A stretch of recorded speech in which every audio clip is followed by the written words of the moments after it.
expanding railway lines, sprawling highways, and towering skylines. This is how China's growing influence is changing landscapes in Africa. Billions in grants and financial aid are helping pull African countries out of poverty.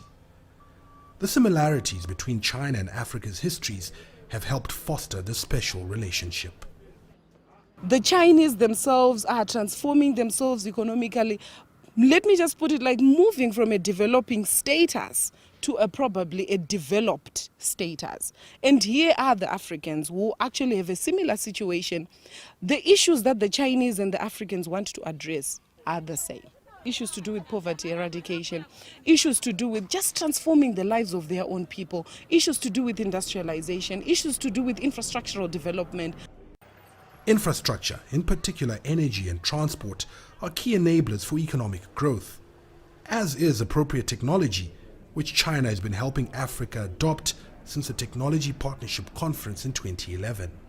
Post-independence, Africa has largely been restricted to agricultural development, and most of the aid from developed countries was coming in to assist in terms of food.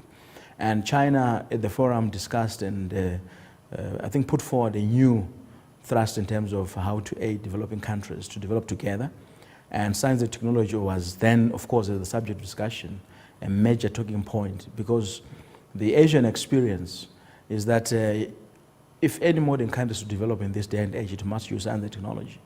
A successful FOCAC summit earlier this month pledged $60 billion in fresh financial support to Africa, $156 million in emergency food aid, and $60 million for an African military rapid response force. That will cement relations even further, but it's not just financial support that underpins the mutual respect. China, is willing to negotiate with Africa. China is willing to let Africa, develop their own way, their own African way, without pushing them. China gives Africa an opportunity, to use local resources to develop themselves, without imposing conditionalities.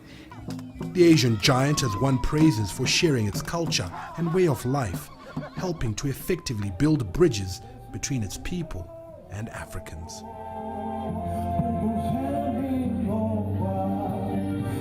Earlier this month, Zimbabwe rolled out the red carpet for a country it calls its all-weather friend. It's a friendship that's endured from Zimbabwe's liberation war up to now and looks set to be sustained going forward. The visit by President Xi Jinping yielded deals worth $4 billion, a crucial lifeline for Zimbabwe. It's financial aid that means this country can look to the future with optimism again, as can the rest of Africa, which has an ideal partner to help it realize its potential. Farai Mwakutuya, CCTV, Harare, Zimbabwe.